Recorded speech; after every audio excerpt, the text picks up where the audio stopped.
यजुर्वेद का मैंने मंत्र आप लोगों के बीच में बोला। मंत्र कहता है विष्णु कर्माणि पश्यता। विष्णु परमात्मा का एक नाम है। विष्णु का मतलब अलग से जैसे लोगों ने बना दिए हैं भगवान विष्णु जो क्षीर सागर में लेटे हुए हैं, उनकी चर्चा नहीं है। वो तो कपोल कल्पित देवता लोगों ने बनाए। एकम सत विप्रा बहुधा वदन्ति, वेद भगवान कहते हैं कि परमपिता परमात्मा एक है, लेकिन विप्रा बहुधा वदन्ति, विद्वान लोग उसको अनेक नामों से पुकारते हैं। उसके गुणकर्म स्वभाव के अनुसार परमात्मा के अनंत नाम है। तो कहता विष्णु कर्माणि पश्यता, परमात्मा की व्यवस्था को जानो, परमात्मा की व्यवस्था को देखो। सच्चाई ये है संसार की कि हम लोग इस संसार में अंधे होकर के जी रहे हैं, देख नहीं पा रहे हो। अगर व्यक्ति संसार को बुरी प्रकार से देख ले, समझ ले, तो उसके जीवन का उत्थान हो सकता है। मैं लोगों से पूछता हूं कि संसार में अंधे लोग ज्यादा हैं या आंखों वाले लोग ज्यादा हैं? तो कैसे लोग ज्यादा हैं, आप क्या मानते हैं? आप लोगों में कितने अंधे हैं? बोले हम तो सब ठीक थे। बात क्या है? अंधा के तो नहीं होता कि जिसको आंखों से नहीं दिखाई देता। सचमुच अंधा तो वो होता जो आंखों के होने के बावजूद भी नहीं देख पाता। इस संसार में इतनी विचित्रता हम रोज देख रहे हैं अपनी आंखों से। घटनाक्रम घटित हो रहा है, बड़ी विचित्रता है संसार में। इतनी विचित्रता को देखने के बावजूद भी आदमी ये कहता है अरे आओ भी हम मौज करो, बाद में किसने क्या देखा है। बाद में क्या है, स्पष्ट दिखाई दे रहा, बाद की बात तो छोड़ दो। अगर व्यक्ति थोड़ा सा संसार में आंख खोल करके चले, विचार करे, तो उसको सारे प्रश्नों का समाधान संसार के रण क्षेत्र में प्राप्त हो जाता है। ऐसे ऐसे लोगों ने धर्म बना दिए जिन्होंने कहा यावत जीवेत सुखम जीवेत ऋणम कृत्वा दुःखम भवेत्। जब तक जियो संसार में ठाट से जियो, ऐशाराम करो। और मौज मस्ती करने के लिए पैसा नहीं है तो कहते हैं ऋण ले लो, कर्ज करके मौज मस्ती करो, ऋण लेकर के भी पियो, ऋणम कृत्वा दुःखम भवेत्। तो लोगों ने पूछा कि भैया किसी का ऋण लेकर के मौज करने से क्या लाभ, ऋण तो चुकाना पड़ेगा ना। तो कहा कि जब तक जियो तब तक टालमटोल करते रहो, देंगे भैया अभी नहीं और फिर बाद में देंगे, फिर बाद में देंगे, ऐसे निकालते रहो टाइम। और जब दुनिया से मर के चलेंगे तो फिर कहां से ले लेगा वो? बोलो बात सही है अभी? सही नहीं है, गलत बात। वेद भगवान कहते हैं, शास्त्र कहते हैं यथा धेनु सहस्रेषु वत्सो विन्दति मातरम। जैसे 1000 गायों के बीच में आप उसके बछड़े को छोड़ते हैं तो बछड़ा दौड़ करके अपनी मां को पहचान लेता है, सीधा अपनी मां के पास जाता है। उसी प्रकार से जब जीवात्मा इस संसार को छोड़ करके जाता है तो उसका कर्म उसके पीछे चलता है, और जहां भी जीवात्मा जाएगा उसका कर्म जैसे गाय बछड़ा गाय को पहचानता, वैसे कर्म जीवात्मा के साथ में संयुक्त हो जाता है, बच नहीं सकते। जो लोग ये कहते हैं कि बाद में किसने क्या देखा है, जब तक संसार में रहो तब तक मत दो, और बाद में मर गए तो कहां से ले लेगा? अरे क्यों नहीं ले लेगा भाई? इस संसार में जो भी विचित्रता देख रहे हैं, कोई गोरा है, कोई काला है, कोई धनी है, कोई निर्धन है, कोई विद्वान है, कोई मूर्ख है, कोई सुंदर है, कोई कुरूप है, उसका कारण क्या है?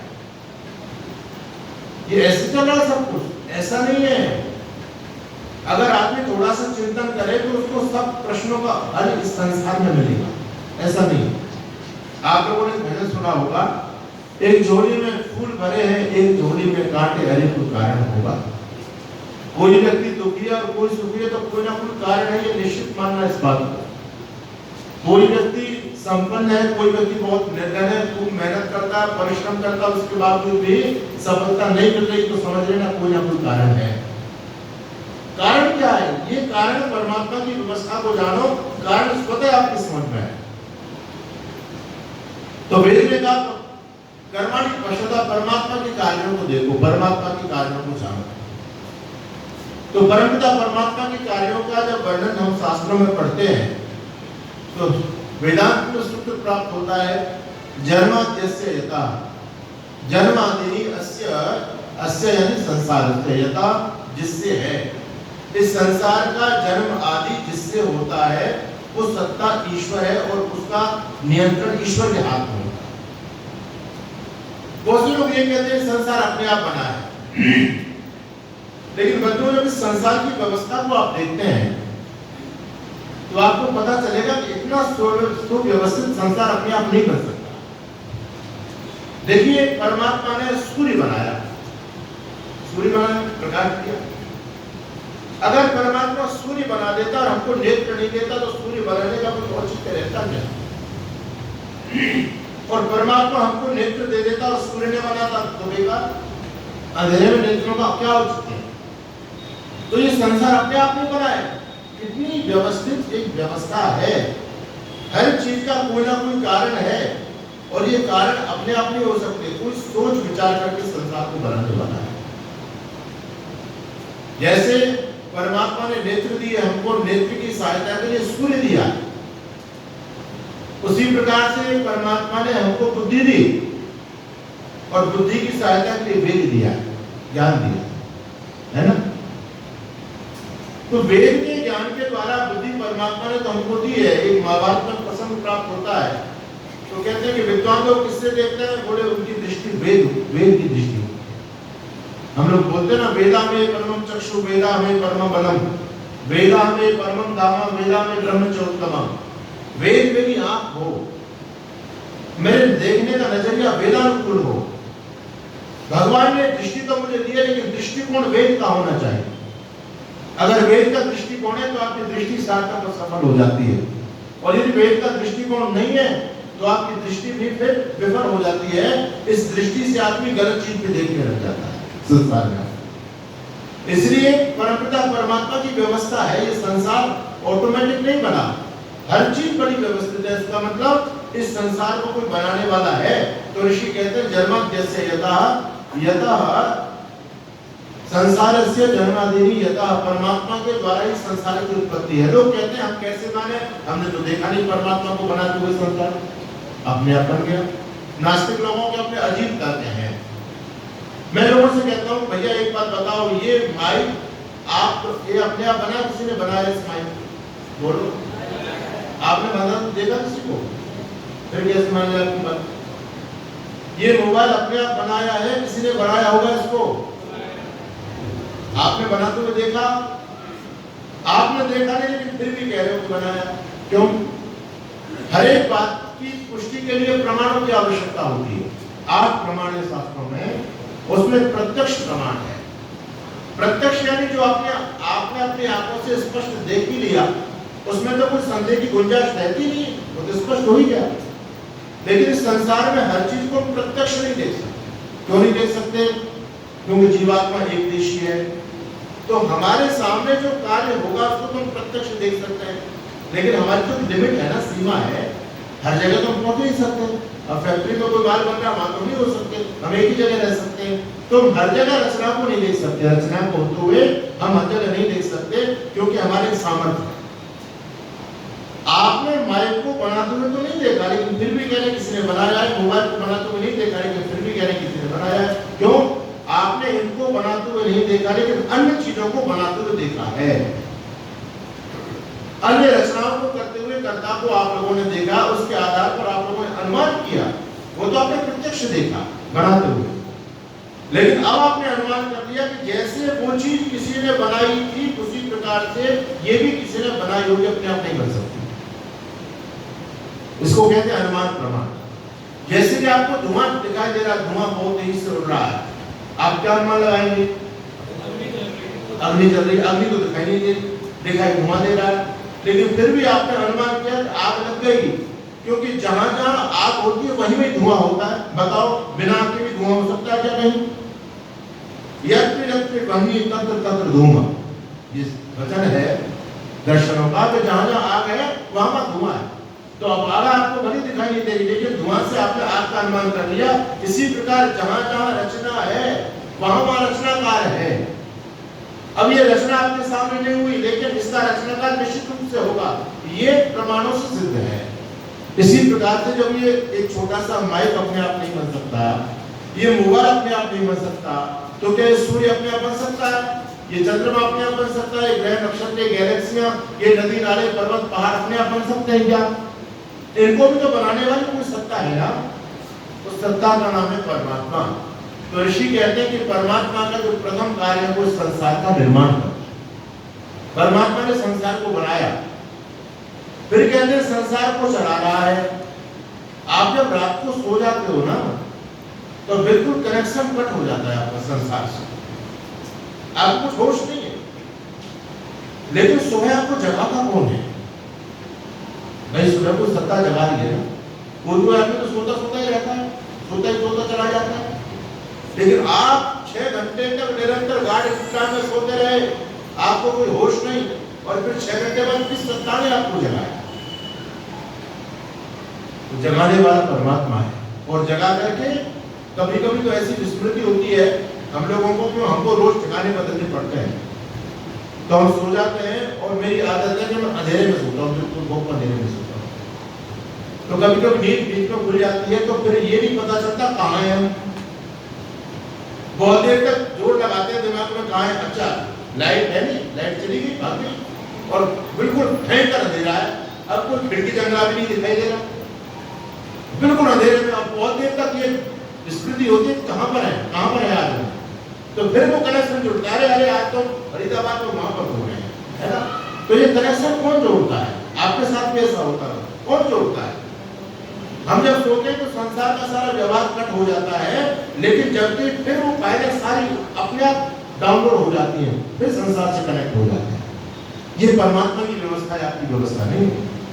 एक किसान छोटा सा दाना जमीन में दबा करके आ जाता है, और उस दाने से एक सुंदर सा अंकुरण निकलता है, एक पौधा बनता है, पौधे में फलियां आती है, और उन फलियों में फिर दोबारा से हजारों दाने पैदा हो जाते हैं। कितनी बड़ी व्यवस्था है, किसान को नहीं पता क्या पता है। माँ के गर्भ में बच्चा है, माँ को नहीं पता कि मेरे गर्भ में बेटी है या बेटा है, गोरा है या काला है, बुद्धिहीन है या बुद्धिमान है, माँ को नहीं पता। फिर किसको पता, कौन बना रहा है? तो संसार की रचना करना परमात्मा का ही काम है। तो वेद भगवान कहते हैं कि परमात्मा संसार को बनाते हैं और परमात्मा ही संसार को चलाते हैं। इस संसार को चलाना किसी के बस की बात नहीं, आदमी नहीं चला सकता। आदमी तो बहुत व्यवस्थाएं कर रहा है, बहुत प्रयास कर रहा है। अभी देखो चीन बड़ा ब्रॉड देश है और चीन बड़ा आगे है आविष्कारों में। आप देखते हैं भारत में बहुत सारी चीन की बनाई चीजें मिलती, तो उन्होंने नकली आदमी बनाया, नकली महिला बनाई, डॉल बनाया उन्होंने, और कई लाख 25-30 लाख में लोग बेच रहे हैं। और आंख के अंदर गांठ के पूरे खरीद के बिलाने जिनके पास पैसा है वो बना के लाते हैं वो। तो वो मूर्तियां जैसी होती हैं, वो बिल्कुल ऐसे एक्टिविटीज भी करती हैं, हाथ हिलाती हैं, आंखें भी टमटमाती हैं, वो है ना, बोलती भी हैं, होठ भी चलाती हैं, पूरा प्रयास है। अच्छा रंग भी बिल्कुल वैसा आदमी जैसी स्किन लगेगी, और बिल्कुल जिसकी बनाई मूर्ति बिल्कुल हूबहू वही शक्ल है उसकी, सब कुछ काम कर रही है वो, लेकिन फिर भी जड़ है, आत्मा नहीं डाल पाया आदमी है। कितनी बड़ी व्यवस्था है। अगर आदमी इन पुत्रों में आत्मा डालने की उस विधा उसकी प्राप्त हो जाए तो फिर परमात्मा को मानेगा कौन? तो परमात्मा की कितनी व्यवस्थित व्यवस्था है। तो ऋषि कहते हैं कि परमात्मा इस संसार को बना करके चलाते हैं। ये संसार अपने आप नहीं चला, व्यवस्थित है। सूर्य समय पर उदय होता है, समय पर अस्त होता है, ऋतुएं समय पर आ रही हैं, ग्रह नक्षत्र समय पर गति कर रहे हैं। ये एक व्यवस्था है, अपने आप व्यवस्था अपने आप नहीं चल रही, इसको वो चलाने वाला निश्चित रूप से है। और तीसरी बात है कि जब संसार का पीरियड पूरा हो जाता है, एक निश्चित समय के लिए भगवान इस संसार की रचना करते हैं, निश्चित समय के लिए। और जब इसका पीरियड पूरा हो जाता है तो भगवान इस संसार को मिटा देते हैं, जिसको क्या बोलते हैं आप लोग अपनी भाषा में, प्रलय हो जाती है। आप लोगों ने सुना होगा एक ब्रह्मा, एक विष्णु और एक महेश है, 3 देवता है। एक संसार को बनाते हैं, एक संसार को, और एक संसार को मिटाते हैं। अच्छा बताओ भगवान एक है या अनेक? तो 3 तो आपने जाना दिए, ब्रह्मा विष्णु महेश, तो 3 पौराणिक पूरे यही मान के बैठे हैं कि ब्रह्मा विष्णु महेश। हम कहते हैं भैया बोलो भगवान एक है, बोलो भगवान तो एक है, मैंने 3 तो फिर आपने गिना 3। तो ब्रह्मा विष्णु ये अलग अलग नहीं है, ब्रह्मा विष्णु सदा शिव जानत अविवेका। आरती लिखने वाला व्यक्ति इस बात को लिख गया कि जो परमात्मा को ब्रह्मा के रूप में अलग से मानते हैं कि ब्रह्मा कोई भगवान है, विष्णु कोई भगवान है, शिव कोई भगवान है, तो वो कौन है? अविवेकी है या बुद्धिमान है? बोलो। जानत अविवेका, उस परमात्मा को ब्रह्मा के रूप में कोई अलग मानता है, विष्णु के रूप में कोई अलग जानता है, तो कहते हैं वो अविवेकी है। ओंकार के मध्य ये तीनों होगा, यानी उस ओंकार का ही अलग अलग व्याख्यान है, उस परमात्मा के अलग अलग नाम है उसके कर्मों के आधार पर।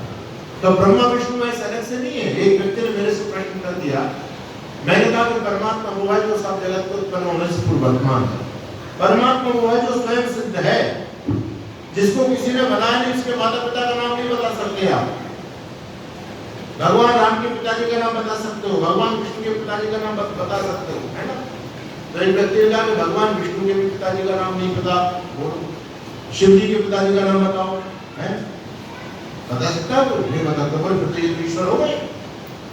हमने कहा सुनो, आप जब पुराणों को पढ़ोगे तो देवी भागवत को पढ़िए, विष्णु पुराण को पढ़िए, शिव पुराण को पढ़िए, तो ये तीनों शक्तियां अनादि मानी गई हैं। और दूसरी बात ये है कि देवी से द्वारा जो देवी पुराण है उसमें देवी को मुख्य मान करके बाकी सबकी उत्पत्ति अलग अलग प्रकार की है। तो यानी वो ईश्वर के रूप में ब्रह्मा को मान रहे हैं, लेकिन ईश्वर का ही एक नाम ब्रह्मा है, ब्रह्मा को अलग से ईश्वर नहीं है। ये बात ठीक है कि उन्होंने अनादि रूप में माना है। अब अनादि में तो किसी के पिता तो नहीं हो सकते। अनादि में जब ईश्वर बना तो उसको जन्म देने वाला कोई है ही नहीं, बना नहीं सकता है। तो इसलिए इन लोगों ने ब्रह्मा विष्णु महेश को बताया कि इनके कोई पिताजी नहीं है, ये इनकी कोई माँ का नाम नहीं पता, इनके पिता का नाम नहीं पता, ये स्वयं सिद्ध है। तो वो अलग से कोई ब्रह्मा विष्णु महेश नहीं है, वो ओंकार तत्व है। उसी ओंकार तत्व के तीन नाम है, ब्रह्मा विष्णु महेश। तो परमात्मा ने ये संसार बनाया कितने समय के लिए? 4 अरब 32 करोड़ वर्ष के लिए दुनिया बनाई है ईश्वर। इतने लंबे समय के लिए संसार बनाता है परमात्मा। अभी कितना समय हो गया? लगभग 1 अरब 97 करोड़ के लगभग समय हो गया है। अभी जल्दी प्रलय होने वाली नहीं है, घबराने की बात नहीं है। अभी तो बहुत लंबा संसार चल रहा है। अभी तो संसार का आधा पीरियड भी नहीं हुआ है पूरा। देखो हमारे वैदिक संस्कृति की कितनी बड़ी विशेषता है। हमारी वैदिक संस्कृति पूरी तरह से वैज्ञानिक है, यानी दुनिया आज तक भी उलझन में उलझी हुई है, उनको नहीं पता। लेकिन हमारे ऋषि जीवन जगत के जो सिद्धांत हमको बता करके गए, उनमें कोई न्यूनता नहीं है, दुनिया उस बात को एक्सेप्ट करती है। वेद और विज्ञान में सत्य क्या है? वेद सत्य है, विज्ञान के सिद्धांत तो बदलते रहते हैं। ये मनुष्य का ज्ञान है, इस ज्ञान में हमेशा बढ़ोतरी होती रहती है। आप देखते हैं पहले माइक कैसे हुआ करते थे, आज के जमाने में माइक कैसे, पहले फोन कैसे होते थे, आज के जमाने में फोन कैसे, पहले गाड़ियां कैसी होती थी, आज के जमाने में गाड़ियां कैसी हैं, पहले मकान कैसे होते थे, आज के जमाने के मकान देखो। तो मनुष्य का ज्ञान निरंतर वृद्धि को प्राप्त हो रहा है, इसके ज्ञान में कमी होती है। और वैज्ञानिक लोगों ने जो सिद्धांत को दिए, बिग बैंग थ्योरी प्रसिद्ध हो गई, डार्विन का सिद्धांत आज बिल्कुल खत्म हो गया है ना। बहुत सारे वैज्ञानिकों की मान्यता पलटती चली जा रही है। तो वैज्ञानिक पहले कहते थे दुनिया 5000 साल पुरानी है, 5000 साल, लेकिन उन्होंने और रिसर्च किया तो उनको कुछ ऐसे अवशेष मिले जिनकी आयु हजारों साल थी। तो उनके लिए नहीं है 5000 साल पुरानी नहीं है दुनिया, तो और ज्यादा पुरानी। कितनी पुरानी? लगभग 10 लाख पुरानी दुनिया है, 10 लाख वर्ष पुरानी। और आविष्कार किए और उनको शोध मिला और कुछ ऐसे अवशेष मिले।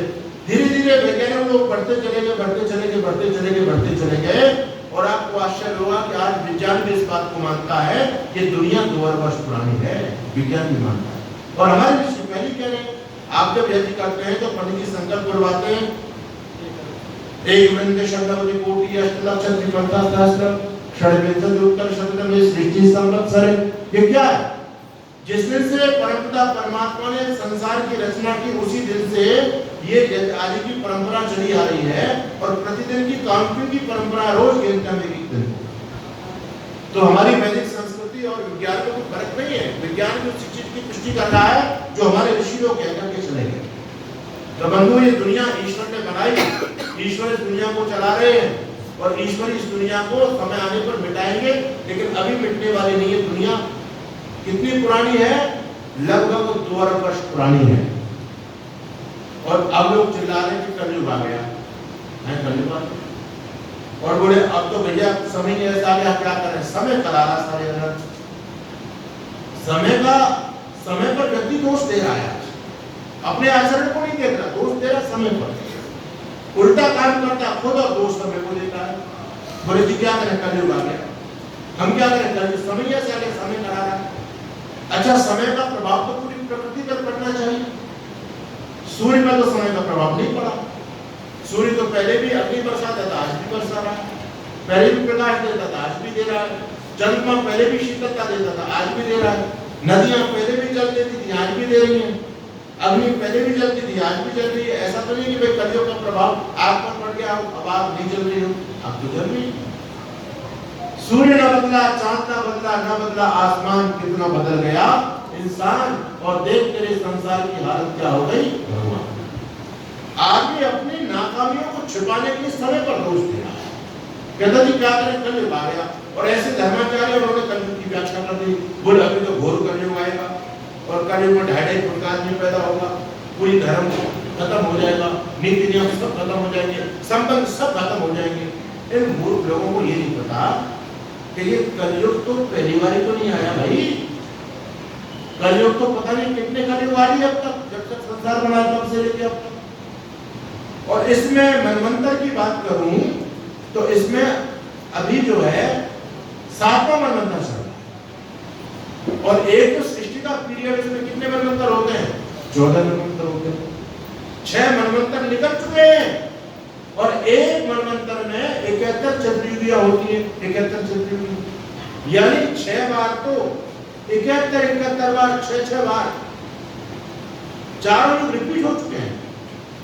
अभी 7वां मनवंतर चल रहा है, तो 7वें मनवंतर में फिर 71 बार 4 युग आएंगे। और 7वें मनवंतर की अभी जो है ना 28वीं चतुर्युगी चल रही है 7वें मनवंतर की, और 28वीं चतुर्युगी का कलयुग चल रहा है। अब कलयुग के बाद फिर कौन सा युग आएगा? फिर सतयुग आएगा। सतयुग के बाद फिर बदलेंगे, द्वापर त्रेता सतयुग, ये सब रिपीट होते रहते हैं। तो जो लोग ज्योतिष को नहीं जानते वो ऐसी बात करते रहते हैं। तो परमपिता परमात्मा का एक दिन माना जाता है। ये संसार का जो काल है ना, जितने समय तक संसार चलता है, इसको ब्रह्मा जी का एक दिन कहते हैं। और जितने समय तक प्रलय रहती है उसको ब्रह्मा जी की रात्रि कहा जाता है। हमारा दिन 24 घंटे का होता है, लेकिन ब्रह्मा जी का एक दिन 4 अरब 32 करोड़ वर्ष का होता है।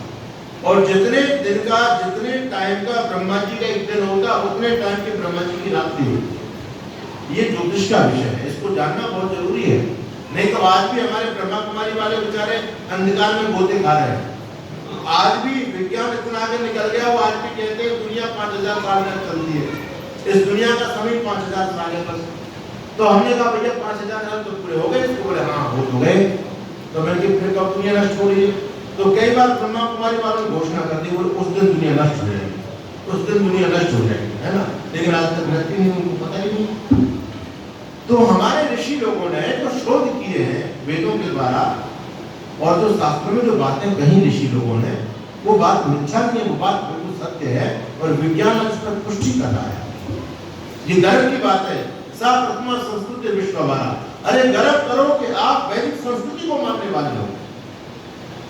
अपने पूर्वजों को गुमान कीजिए, स्वाभिमान कीजिए कि हमारे ऋषि कितने आगे थे, कि दुनिया आज तक जिन पर उलझी हुई है वो सिद्धांत हमारे ऋषियों ने सदियों सदियों पहले सुलझा दिए थे। जब जीरो दिया मेरे भारत ने मेरे भारत ने दुनिया को तब गिनती आई। तारों की भाषा भारत ने दुनिया को पहले सिखलाई। देखा ना दशमलव भारत तो यूं चांद पे जाना मुश्किल था। धरती से चांद की दूरी का अंदाजा लगाना मुश्किल था। सभ्यता जहां पहले पाई, पहले जन्मी है जहां पे कला। अपना भारत वो भारत है जिसके पीछे संसार चला। इस भारत को लोग विश्व गुरु कहते हैं, विश्व गुरु। ये विश्व गुरु की उपाधि हमारे ऋषियों ने अपने आप नहीं दी, बल्कि दुनिया के लोगों ने हमको विश्व गुरु माना। ये हमारी विशेषता है। तो हमारे देश के गुरुओं ने दुनिया को दिया, दुनिया से लिया कुछ नहीं। जब दुनिया अंधकार में भटक रही थी उस समय भी हमारे ऋषि लोगों ने विज्ञान के चमत्कार किए। ये विषय अलग हो जाएगा, मैं इस पर बोलना नहीं चाहता, लेकिन इतना कहना चाहता हूं कि परमात्मा के 3 काम, पहला काम संसार को बोलो, दूसरा काम संसार को, और तीसरा काम संसार को मिटाना। अच्छा चलो, परमात्मा ने संसार को मिटा दिया, अब परमात्मा फिर दोबारा से संसार बनाएंगे, दोबारा से संसार बनाएंगे। कितने समय बाद? 4 अरब 32 करोड़ वर्ष बाद फिर संसार बनाते हैं। अच्छा, शास्त्र कहता है शास्त्र योनित्वात्, एक सूत्र है दर्शन में, शास्त्र योनित्वात्, इसका मतलब होता है कि जो शास्त्र की उत्पत्ति का निमित्त है, उत्पत्ति का स्थान है, वो परमात्मा है। शास्त्र परमात्मा से पैदा होता है, शास्त्र यानी वेद। मैं चर्चा करता हूँ लोगों से, पूछता हूँ ये बताओ कि आज आपको ज्ञान कैसे मिला? आपको जो ज्ञान मिला है कैसे मिला? बोलो बोलो। वेद पढ़ लिया आपने चारों, फिर कैसे कह रहे हो? वेद ने तो आपको रोटी बनाना नहीं सिखाया, बोलो। वेद ने तो नहीं बताया कि इसको माइक बोलते हैं, वेद ने तो नहीं बताया इसको फैन बोलते हैं, वेद ने तो नहीं बताया कि इसको लाइट बोलते हैं, वेद ने तो नहीं बताया। किसने बताया? हमारे माता पिता गुरुजनों ने बताया। भाई सीधी सी बात है, वेद तो बहुत ऊंची चीज होती है। आज हमको जो ज्ञान मिला है वो हमारे माता पिता गुरुजनों के द्वारा मिला है, ठीक है ना, पक्की बात। अच्छा चलो, आपको तो आपके माता पिता गुरुजनों के द्वारा मिल गया, लेकिन आपके माता पिता को कहां से मिला होगा? और उनको कहां से मिला होगा? और उनको कहां से मिला होगा? मैं जितनी बार प्रश्न करूंगा आपका एक उत्तर होगा कि उनको उनके माता पिता से मिला होगा, उनको उनके माता पिता से मिला होगा, उनको उनके माता पिता से मिला होगा। लेकिन बच्चों चिंतन करो, जब धरती पर पहली बार इंसान पैदा होता है, सृष्टि जब बनती है, विधाता संसार को बनाते हैं, पहली बार जब आदमी आता है, उससे पहले आदमी को था ही नहीं। अब आप कहेंगे कि महाराज बिना आदमी के फिर आदमी कैसे पैदा हो जाएगा? लेकिन होता है। 2 प्रकार की सृष्टि बताए, 2 प्रकार की, मैथुनी और अमैथुनी। मैथुनी सृष्टि वो है जो स्त्री पुरुष के संपर्क से चलती है। जो बच्चे पैदा होते हैं, नर मादा स्त्री पुरुष के संपर्क से प्रजनन की प्रक्रिया आगे बढ़ती है। लेकिन स्त्री पुरुष है तभी तो प्रजनन की प्रक्रिया आगे बढ़ेगी। लेकिन सृष्टि के आदि जब स्त्री पुरुष है ही नहीं, फिर आदमी कहां से पैदा होगा? तो कहता है वेद, भगवान कहते हैं माता भूमि पुत्रो हम पृथ्वी, ये भूमि हमारी माँ है। इसका एक नाम है धरती, है हमको धारण करती है। तो सृष्टि के आदि में जब कोई आदमी नहीं था, जब माता पिता नहीं थे, तो फिर बच्चे कहां से पैदा हो गए? तो कहते हैं भूमि माँ के गर्भ से पैदा हो। ये भी आपको जानकारी होनी चाहिए, जब संसार बनता है तो सबसे पहले आदमी कैसे पैदा हुआ? भूमि माँ के गर्भ से पैदा। आज भी बहुत सारे जीव जंतु होते नहीं होते? बोलो। अरे आज भी बहुत सारे जीव जंतु भूमि से पैदा हो रहे हैं, नहीं हो रहे? होते हैं, बहुत होते हैं। तो सृष्टि के आदि में मनुष्य भी भूमि माँ के गर्भ से पैदा हुआ। बच्चा हुआ, युवा हुआ या बूढ़ा हुआ? युवा। और बच्चा हो जाए तो हाँ, बहुत से लोग कहते हैं बच्चा हुआ, अपने के बच्चा हो गया तो बात नहीं बनेगी। सारे बच्चे पैदा हो जाए तो फिर उनकी परवरिश कौन करेगा? उनको खिलाएगा, पिलाएगा, नहलाएगा, धुलाएगा कौन? कौन उनके कपड़े साफ करेगा? इसलिए अगर बूढ़ा भी पैदा हो तो बूढ़ों को खुद नहीं चलाया तो संसार को क्या चलाएंगे आगे? इसलिए युवावस्था में युवक और युवतियां पैदा होती हैं।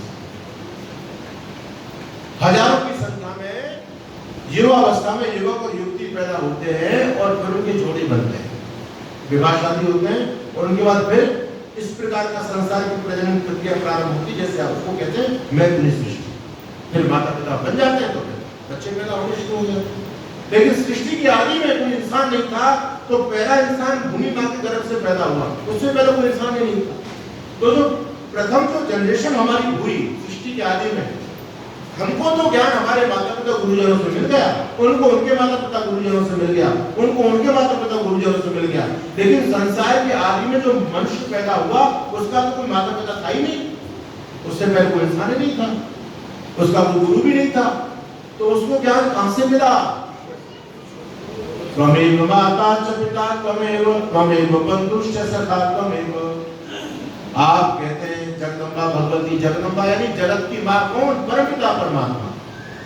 तो उस समय वो परमपिता परमात्मा ही हमारी माँ है, वही हमारा पिता है, वही हमारा गुरु है।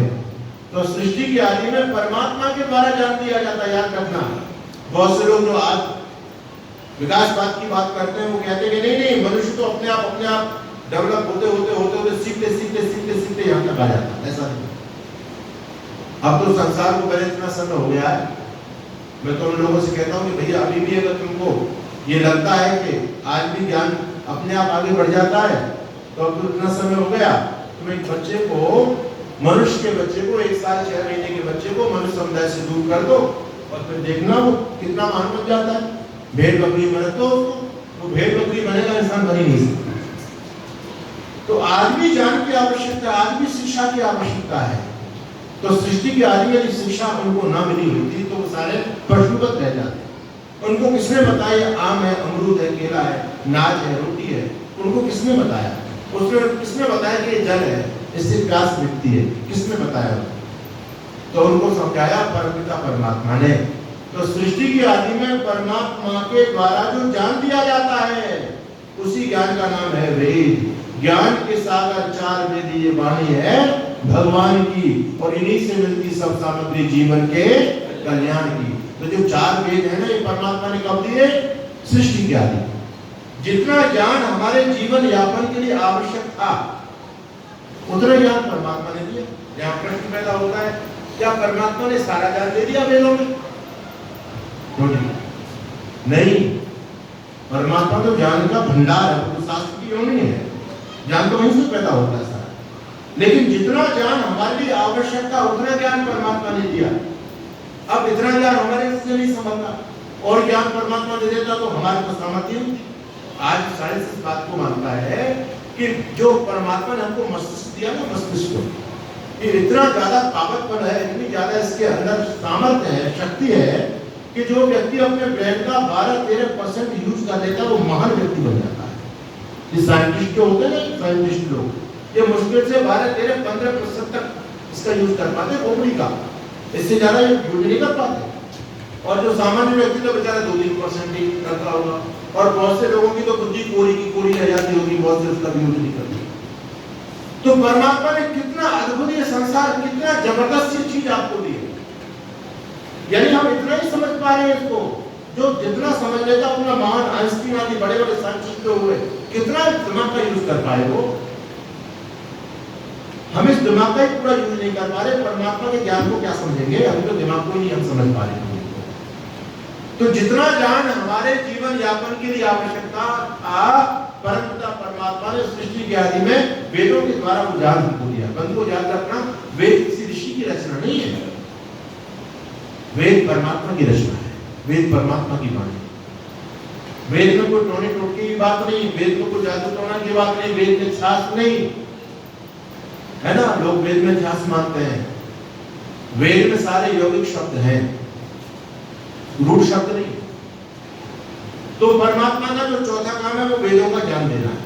3 काम, पहला काम संसार को बनाना, दूसरा काम संसार को चलाना, तीसरा काम संसार को मिटाना, और चौथा काम सृष्टि के आदि में वेदों का ज्ञान देना। और परमात्मा ने जब वेदों का ज्ञान दिया सृष्टि के आदि में, जैसे मान लीजिए हर एक राजा अपने राज्य को चलाने के लिए संविधान बनाता है, और उस संविधान के अनुसार राज्य करता है। एक राजा ऐसा है जिसने संविधान बनाया, जिसने बता दिया कि भैया ये गलती करोगे तो ये दंड मिलेगा, ये गलती करोगे तो ये दंड मिलेगा, ये गलती करोगे तो ये दंड मिलेगा। एक राजा वो जो संविधान के अनुसार शासन चलाता है, और एक राजा वो जिसका कोई संविधान नहीं है। अगर कोई व्यक्ति गलती करता है तो अपने मनमर्जी से दंड दे देता है उसको। तो बताओ दोनों राजाओं में श्रेष्ठ राजा कौन सा है? संविधान बनाने वाला ना, वही राजा न्यायकारी हो सकता है। जिस राजा ने बिना संविधान के जो शासन चला रहा है वो राजा कभी न्याय नहीं कर सकता, क्योंकि न्याय वही करेगा जो पहले बता दे लोगों को, और फिर लोग वैसा काम न करे तो फिर दंड दे रहा है, ये न्याय है। और जो पहले बताए नहीं और फिर दंड दे, ये तो अन्याय हो जाएगा, ये न्याय कैसे? जैसे कि छोटा सा मासूम सा बालक, बच्चों की आदत होती है हर चीज को पकड़ने की, चाहे वो चीज पकड़ने की है या नहीं, पर बच्चा काम है पकड़ करके मुंह में देना, है ना। चींटा भी दौड़ रहा, उसको पकड़ता, मूवमेंट देता है, उसको ये नहीं पता चींटा से जीभ से चिपट गया ना तो हालत खराब हो जाएगी, बालक तो बालक है। आग जल रही है चूल्हे में, बच्चे को आग की लौ बहुत अच्छी लग रही है, उसने सोचा इसको पकड़ना चाहिए, उसको क्या पता है अग्नि जला देगी। लेकिन माँ देख लीजिए कि पागल आग को पकड़ने के लिए दौड़ रहा है, माँ ने कहा नहीं नहीं बेटे ये इसको नहीं पकड़ते, आग है जल जाओगे, ये पकड़ने की चीज नहीं है, खेलने की चीज नहीं है। बच्चा जब जब देखा आग जल रही है, बच्चा उधर भागता है चूल्हे की तरफ, लेकिन माँ उसको समझा देती है, रोक देती है। बहुत बार गया, माँ ने बार बार उसको समझाया, लेकिन एक दिन माँ का ध्यान कहीं दूसरी जगह था, माँ बाहर काम कर रही थी। इस बच्चे ने सोचा आज मौका है, माँ रोकती थी, आज तो रोकने के लिए है ही नहीं, आज पकड़ता हूँ मैं आग को। अब ये गया, जैसे चूल्हे में हाथ डाला, आग को क्या पकड़ता, अपने हाथ में फुकवा लिया, हाथ जला, पूरी तरह से चीखा। माँ के कानों तक इस बच्चे की चीख गई, माँ दौड़ करके आई और माँ ने देखा रे आज तो उसने सब दिल खराब कर दिया। माँ को गुस्सा आया, माँ ने गोदी में लिया, एक तपत लगाई, तमाचा लगाया, चपत लगाई गाल पर, उल्लू के पट्टे, तुझे इतने दिन से बता रही थी, समझा रही थी, पर तेरी बात समझ में नहीं आई। अच्छा बोलो, अब इस माँ को चपत लगाने का अधिकार है या नहीं? अरे बोलो है या नहीं? क्यों?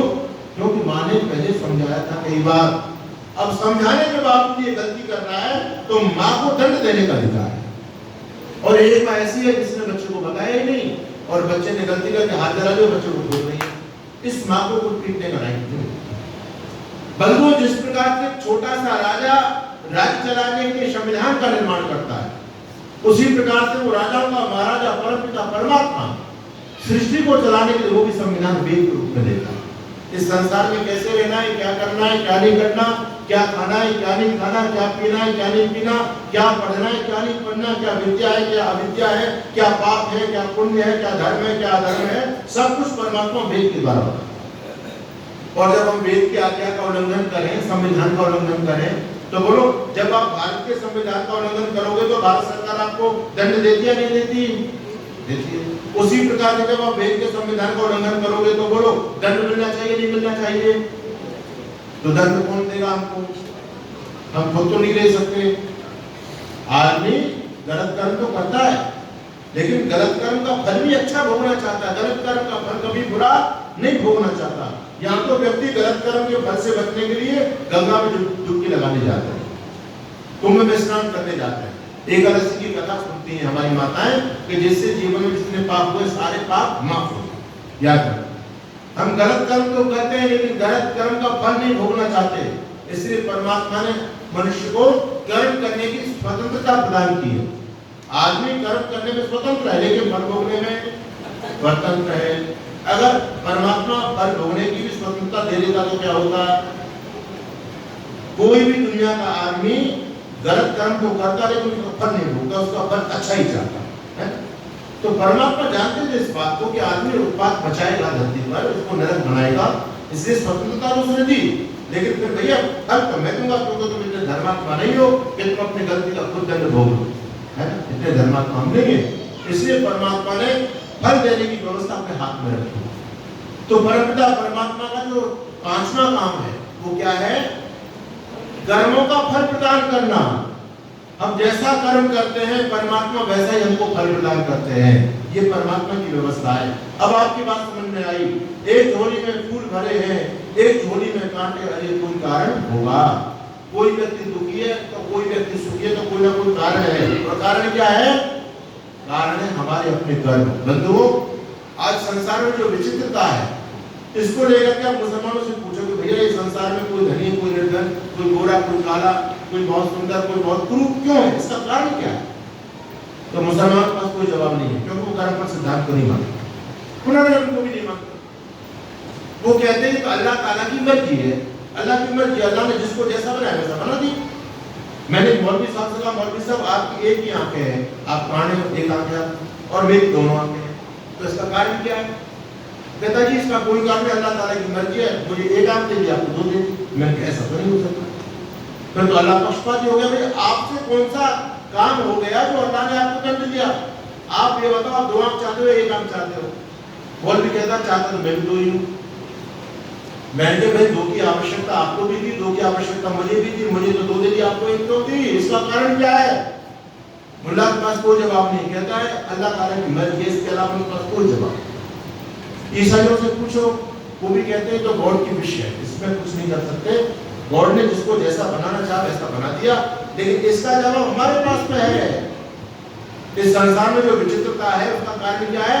हमारा अपना कर्म, परमात्मा की मर्जी नहीं है, हमारे अपने कर्मों का फल है। बंधु हमने जैसा किया परमात्मा ने वैसा ही हमको फल दे दिया। नेगर विश्वमत प्रणादारो वस्ति नेगर मित्रे सम्मान वैति अनुनम पात्रम निहितम नहीं तत्पत्तरम पुनरा विशाति। वे भगवान कहते हैं कि हम पकाते हैं, परमात्मा तो केवल परोसते हैं। हम बीज जैसा लगा देंगे उसमें परमात्मा वैसे ही पौधा पैदा कर देंगे। आपको आम खाना है तो आम का बीज डालो, मिर्च खानी तो मिर्च की बीज डालो। आपने जैसा बीज बोया है उस पर वैसा ही फल लगेगा। आम पर अमरूद नहीं लग सकता, आम पर मिर्च नहीं लग सकती, मिर्च पर आम नहीं लग सकता। तो आप जैसा खाना चाहते हो वैसा पकाओ, क्योंकि परमात्मा तो केवल परोसने का काम करता है, वो पकाता नहीं है। पकाने वाला जीवात्मा स्वयं है, यानी कर्म करने वाला जीवात्मा स्वयं है और कर्म का फल देने वाला परमात्मा है। तो बंधुओं, इस संसार में हमारे जीवन की सार्थकता इसमें है कि हम इस संसार में अच्छे कर्म करेंगे तो हमको फल अच्छा मिलेगा, और बुरे कर्म करेंगे तो फल बुरा मिलेगा। अब आप ये सोचो कि आपको अच्छा फल चाहिए, अच्छे माता पिता चाहिए, अच्छा परिवार चाहिए, अच्छी आयु चाहिए, सुंदर शरीर चाहिए, बढ़िया फैसिलिटी चाहिए, तो क्या करना पड़ेगा? अच्छे कर्म। कभी भी पाप मत करो। मेरे दाता के दरबार में सब लोगों का खाता, और जो कोई जैसी करनी करता वैसा ही। क्या साधु क्या संत गृहस्थी, क्या राजा क्या रानी, और प्रभु की पुस्तक में लिखी है सबकी कर्म कहानी। बड़े बड़े को जमा खर्च का सही हिसाब लगाता, मेरे दाता के दरबार में सब लोगों का खाता। इसलिए क्या करना? उजली करनी करियो लाला, कर्म न करियो काला, और लाख आंख से देख रहा है तुझे देखने वाला। हमने जैसा किया वैसा फल भोगना ही पड़ेगा। बंधुओं, जब जीवात्मा शरीर को छोड़ करके जाता है तो उसका कर्माशय जीवात्मा के साथ चल देता है। जानते हो आप लोग, शरीर है सूक्ष्म शरीर, और सूक्ष्म शरीर आत्मा के साथ में जाता है। स्थूल शरीर तो खत्म हो जाता है, स्थूल शरीर को तो जला देंगे, भस्मांतम शरीरम। लेकिन जो सूक्ष्म शरीर है, सूक्ष्म शरीर के साथ में कर्म का संस्कार चलता है, ये हमारे साथ जाता है। और अगला जो हमको जन्म मिलता है वो हमारे कर्मों के आधार पर मिलता है। जैसे हमारे कर्म होंगे उसी प्रकार का अगला जन्म होगा। याद रखना, आज जो गधा बना है, आज जो कुत्ता बना है, कभी ये भी इंसान बने थे, लेकिन उन्होंने कर्म खराब किए तो परमात्मा ने इनको फिर दंड दिया, और आज कुत्ते की योनि में अपना कष्ट भोग रहे हैं। मछली है, जितने भी मनुष्य को छोड़ करके 84 लाख योनियां बताई जाती हैं, इसमें मनुष्य योनि श्रेष्ठ है, बाकी तो सारी भोग योनियां हैं, और अपने कर्मों का फल भोग रहे हैं। अब कुत्ता को बुखार हो जाए तो बेचारा कहाँ जाएगा? वो तो भाई के करता पड़ता रहता, सड़ता रहता सड़क पर, ना तो हॉस्पिटल में जा सकता। भूख लग रही है, कौन उसको रोटी खिला रहा है? बेचारे अपने कर्मों का फल भोग रहे हैं सारे जीव। लेकिन हम पुराने कर्मों का फल भी भोग रहे हैं और नए कर्म भी कर रहे हैं। और फिर हमको ये बुद्धि भी दी है कि भाई अच्छे कर्म करेंगे तो अच्छा फल मिलेगा। अब गधा भक्ति नहीं कर सकता, गधा यज्ञ नहीं कर सकता, है ना, बकरी संध्या नहीं कर सकती, वो कर सकती है क्या? नहीं कर सकती। उनको ये अवसर ही नहीं है, उनको निर्माण का अवसर खत्म। हमको अवसर दिया भगवान ने कि इस योनि में यदि हम अच्छे कर्म करेंगे तो तत्काल भी अच्छा फल प्राप्त कर सकते, लेकिन उनको प्राप्त नहीं हो सकता। तो ऋषि कहते हैं सतु मूले तत्व पागो जाते हैं निर्भोगा। हर एक कर्म का फल 3 प्रकार से हमको प्राप्त होता है, 3 प्रकार से। पहला जो फल मिलने का जो प्रकार है, कर्म का फल मिलने का जो प्रकार है, वो है जाति। जाति का मतलब ये नहीं है बामन ये बढ़िया ये राजपूत ही ठाकुर पूजक, ये जाति नहीं है। जाति का मतलब होता है समान प्रसिवात्मिका जाति, आकृति कहना जाति, यानी जिनकी समान आकृति होती है वो सब एक जाति कहलाते हैं।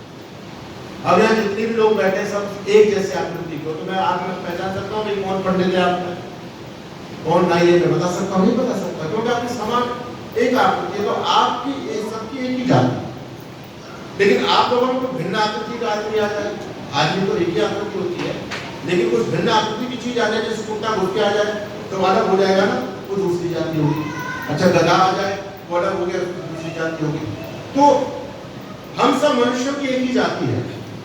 ये जो जातियां बनी है ये तो लोगों ने बहुत बाद में वामपंथी लोगों ने बनाई है, हमको आपस में लड़ाने के लिए, हमको आपस में बांटने के लिए, और बांट करके हमारे देश पर कब्जा करने के लिए इन लोगों ने जातिवाद का जहर समाज में घोला। बाकी शास्त्र में इसको जाति नहीं बोलते, मनुष्य की एक ही जाति है, सब एक ही जाति है। अब मनुष्य जाति है, गधा जाति है, कुत्ता जाति है, घोड़ा जाति है, सांप जाति है, बिच्छू जाति है। अब किस जाति में जीवात्मा जाएगा ये कर्म पर निर्भर करेगा। तो जब जीवात्मा कर्म अपने देह को त्यागता है, अगली देह मिलने से पहले भगवान तत्काल उसके कर्म का फल देते हैं। कर्म का तत्काल फल देंगे तभी तो अगला जन्म मिलेगा उसको। भाई यदि उसका भुगतान नहीं होगा तो अगला जन्म किसका मिलेगा? तो पहले परमात्मा तत्काल भुगतान करते हैं उसके कर्म का, और उसी के अनुसार उसको पहले योनि प्रदान करते हैं। बोले इस व्यक्ति के कर्म अच्छे तो उसको मनुष्य की योनि दो, मनुष्य की योनि। किसी के कर्म खराब है तो उसको अधिक की योनि मिल गई, किसी के कर्म ज्यादा खराब है तो उतने की योनि मिल गई है। ये परमात्मा की योनि देते हैं हमको। ये जो जाति देते हैं कर्म का परिणाम है। तो जाति मिली, जाति के बाद में आयु मिलती है।